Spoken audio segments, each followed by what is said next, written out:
Hello everyone, my name is Geoffrey Chen. I am a LitCamp facilitator through a partnership with Kenya Education Fund. As you may probably know, LitCamp is a non-profit organization that works with grassroots organizations to implement literacy programs that focus on 7 inherent strengths that exist in every child. These are achieved through activities that are tailored to bring out these children's strengths and provide them a platform to share their stories.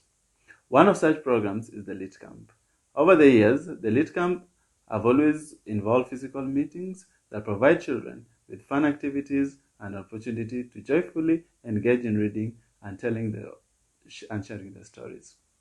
However, due to the pandemic, these in-person meetings may not be possible, and this virtual LitCamp will help students and also help the activities to be carried out from the comforts of their home. Today, we are going to look at belonging as a strength. So, what is belonging? Now, belonging refers to the sense of feeling wanted, feeling accepted, and feeling appreciated as a member of a family, as a member of a community, or even the world as a whole. Now, to help us understand this, we are going to create a traditions calendar. Now, this activity will help us bring understanding of our traditions, their importance, and how they shape our identity as members of our family and members of our community, or even at individual level. Some of the materials that we might need are colored pencils, papers, scissors, colored pens, decoration materials, glue sticks, or staplers. Well, to start us off, we should ask ourselves, what do you understand by this term traditions? Take a time and think about some of the ideas that come to your mind upon the mention of this word. Traditions are cultural practices or customs that are carried out and passed from one generation to the next. On a piece of paper, think about some of the traditions that you practice in your family or even your community. Also, think about the celebrations, the ceremonies, the foods, the clothes, the arts, and any other form of folk tales that you share. What are some of those things that you do that relate to these traditions? Also, think about the traditions that you practice at individual level. Brainstorm and list some of the ideas that you have on a piece of paper. Some of the possible categories will be food, art, celebrations, nature, stories. Then we can look at community traditions, we can look at family traditions and personal traditions. So under personal traditions, we'll have, I have work-related traditions, and I also have other personal routines. Under community, I have, for example, 4 examples.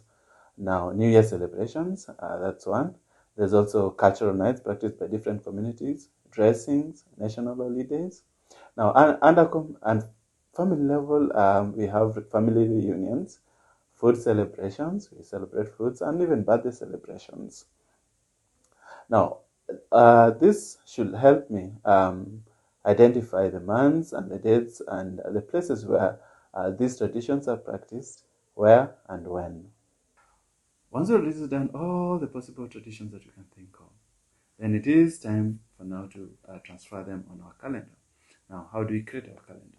We will cut 12 stripes from the papers that we had, and each stripe will represent the different months of the year. Now, the stripes should be of the same size and can be of different colors, and each color should demonstrate a theme that is represent a particular tradition. We transfer all the traditions that we listed on this particular calendar.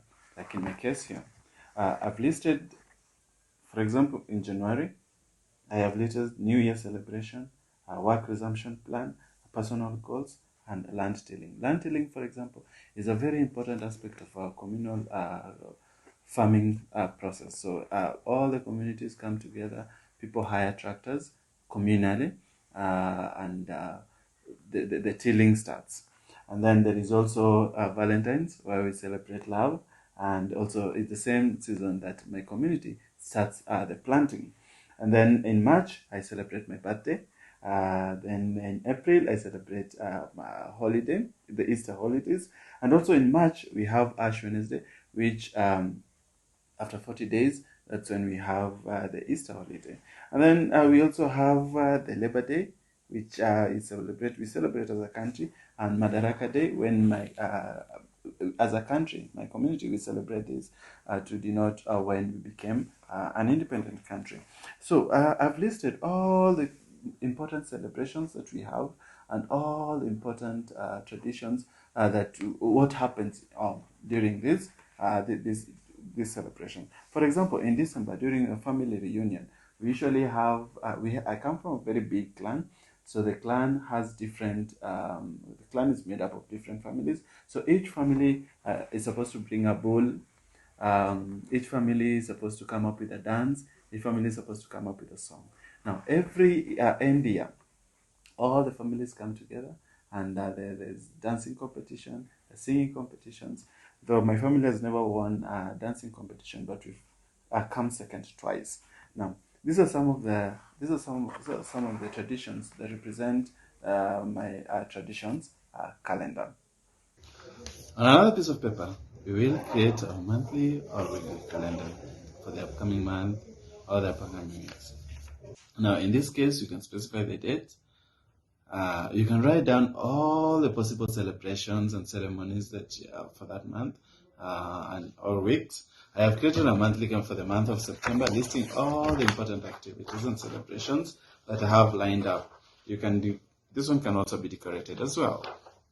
Now, in my case, I have indicated the meetings, all the work-related meetings that I have, all the personal meetings that I have. I've also indicated all the outings that I will be having, and there's also my son's birthday that is coming on the 30th of September. We've also outlined a merry-go-round meeting. This is more of a social meeting. All these have been indicated here for the month of September, and this constitutes my month of September calendar. Now, assuming you wanted to demonstrate your traditions to someone who had no knowledge of your traditions, what are some of the ways on how you can demonstrate this? Think of ways on how you can show them the importance of these traditions to you, or even to your community. Also, take an opportunity and try and learn about other people's or other communities' traditions, how they function, and what their significance in those communities. Now, for more of these videos and other materials, kindly visit LitWorld on YouTube, our Facebook page, LitWorld, and tell us what you think about this. Please also do not forget to visit our website, litworld.org, for more information and for more ideas. Stay safe, and let us meet again in our next video.